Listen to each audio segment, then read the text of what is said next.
Bonjour et bienvenue sur notre chaîne YouTube. Dans cette vidéo, nous allons créer une géodatabase. Une géodatabase peut tout simplement être vue comme une sorte de magasin où nous pouvons stocker plusieurs données géographiques de différents types. Par exemple, nous pouvons stocker en même temps des points, des lignes, des polygones, des multipoints, des multilignes, des multipolygones.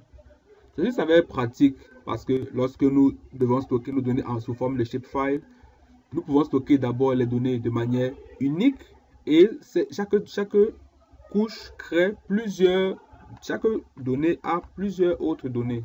Par exemple, pour avoir le shapefile, l'ordinateur doit créer le SHX qui est l'index géométrique, le DBF qui est la composante attributaire. Si nos données sont pour le T, ça doit encore avoir le PLG. Donc en fait, vous voyez que lorsque nous enregistrons sous forme de shapefile, nous créons beaucoup trop de sous-données qui sont liées à notre donnée initiale.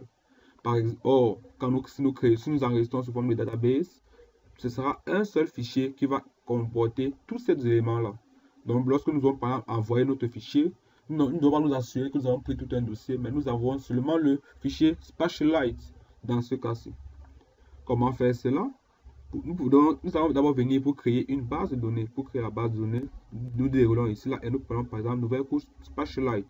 Quand nous pouvons venir dans couche, créer une couche et prendre nouvelle couche Spatialite. Et là, nous ne considérons rien. Nous voulons seulement créer notre base de données. Nous venons ici et nous partons dans le dossier où nous voulons enregistrer notre couche.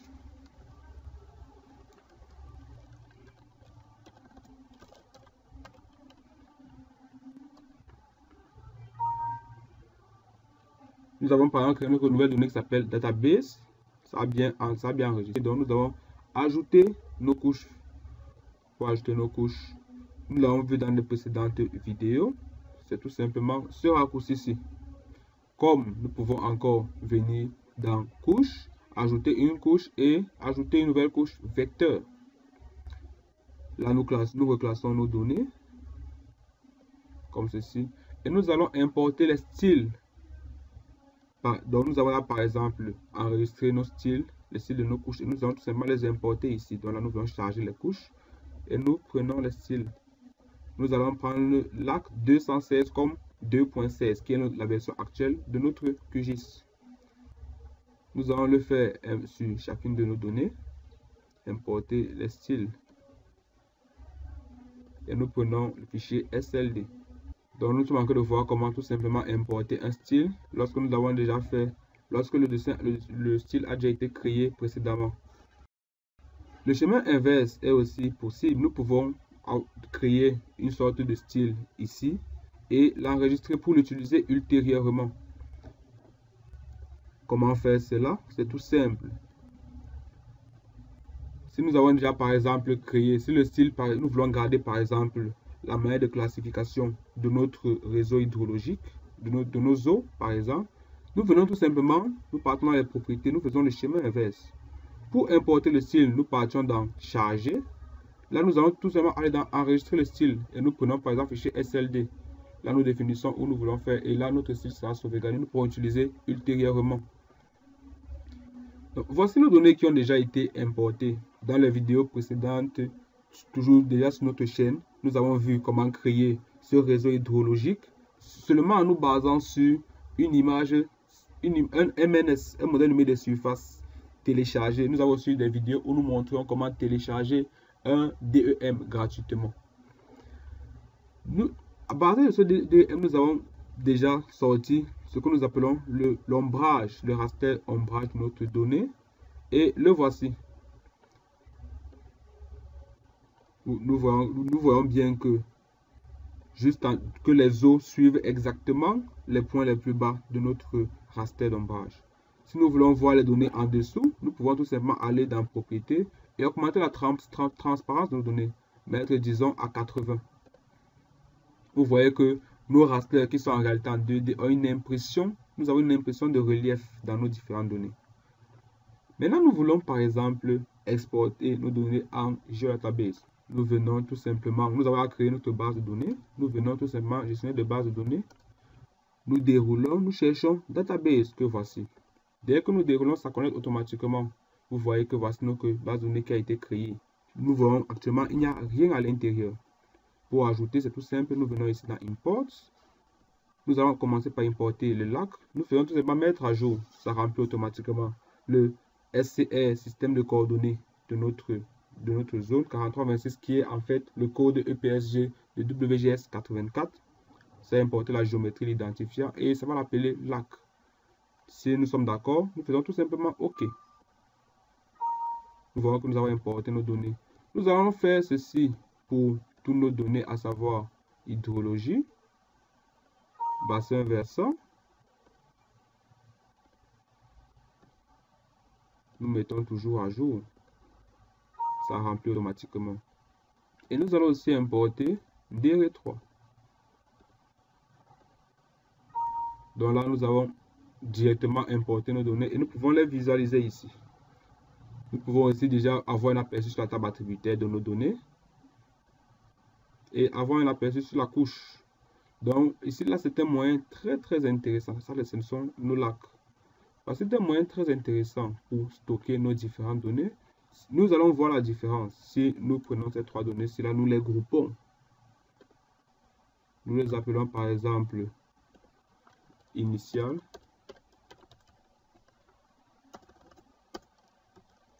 Nous appelons initial et nous allons importer nos nouvelles données. Pour les importer, nous avons maintenant deux méthodes.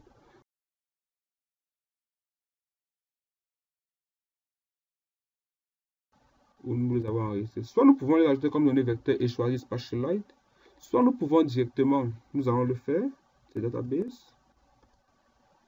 Oui. Vous voyez que nos différentes couches sont là et elles sont déjà plus pratiques. Soit nous pouvons venir sur ajouter une couche Spatialite, nous connecter à notre base de données database et nous voyons que nous avons nos différentes couches. Donc nous avons deux méthodes pour les importer, mais l'avantage que nous avons, le principal avantage que nous avons ici, c'est que nos différentes données ne sont plus tous ces éléments-ci, mais elles sont un seul élément qui s'appelle database et qui pèse 5 mégas. Contrairement à donc, ça veut dire que si nous voulons envoyer nos données, nous n'allons plus envoyer tout ce dossier de 49 mégas, mais nous envoyons juste cette petite base de données de 5 mégas qui a tous nos différents éléments qui ont été compressés et qui sont parfaitement intègres. Donc, voici une méthode très intéressante pour partager les données, ne plus envoyer sous forme de shapefile qui a trop de données interdépendantes, mais envoyer en format Spatialite. Merci. Bon, ici là, nous allons faire juste un petit briefing pour expliquer comment nous avons fait pour obtenir ces données. Si vous avez déjà vu cela dans nos précédentes vidéos où j'ai expliqué en faisant des vidéos spécifiques pour montrer comment créer ces différentes données-ci là, vous pourrez fermer la vidéo. C'est fini. Mais donc je vous conseille de partir plutôt voir comment j'ai créé cela. Par exemple, il y a une vidéo qui montre comment j'ai créé un modèle builder sur ArcGIS qui prend en entrée un DEM et qui donne en sortie uniquement ce réseau hydrographique. Donc en entrée c'est un DEM, en sortie c'est un réseau hydrographique et ça donne celui-ci.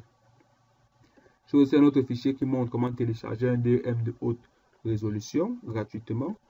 Et j'ai aussi un donné qui montre comment faire les différents éléments que j'ai fait, par les extractions par masque et tout cela. Cependant, nos différentes données-ci là, elles ont été faites avec la méthode de Strahler, dont nous avons classifié notre réseau suivant leur importance. Là, vous voyez, au fond, nous avons en fait, ils sont minces et plus nous allons vers la source, vers la rivière principale et plus elles s'épaississent. Ça, c'est une méthode de classification. Nous avons toute cette manipulation-ci là avec ArcGIS. Nous pouvons les faire avec QGIS, mais ça avait déjà été fait.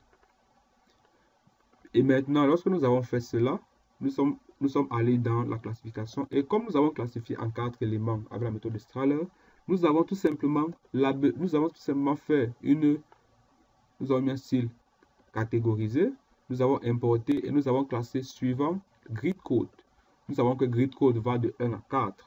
Donc nous avons classé suivant grid code et suivant la position de notre couche, nous avons tout simplement augmenté l'épaisseur en ayant au départ déjà imposé une coloration bleue comme vous voyez là. Donc c'est un peu, voici les différents éléments ici. Nous avons pris le premier c'est 0.25, le second c'est 0.5, le troisième c'est 0.75 et le quatrième c'est 1.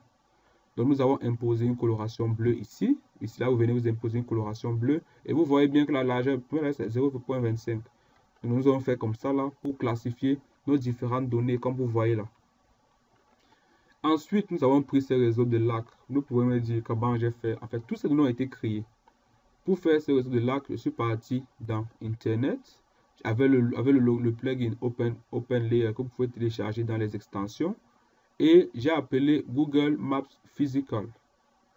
Le Google Maps Physical, actuellement je n'ai pas de connexion Internet, mais le Google Maps Physical va vous sortir les réseaux hydrographiques s'il y en a. Là, j'ai tout simplement digitalisé mon réseau hydrographique.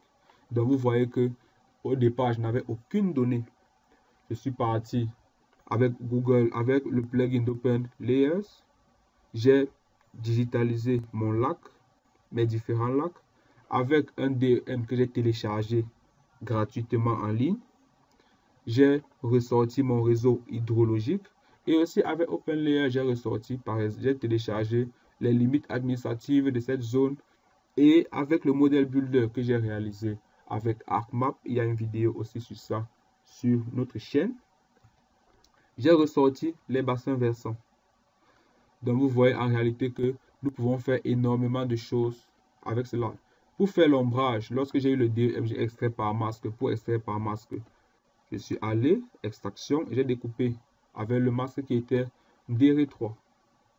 Et pour sortir mon ombrage, je suis allé dans analyse de terrain, j'ai créé ombrage tout simplement. C'est ça qui est ici. Ensuite, j'ai juste augmenté la transparence comme nous avons vu dans cette vidéo. Donc, vous voyez que ceci est juste le cheminement basé sur la connaissance ici de nos anciennes vidéos. Et nous allons toujours de l'avant.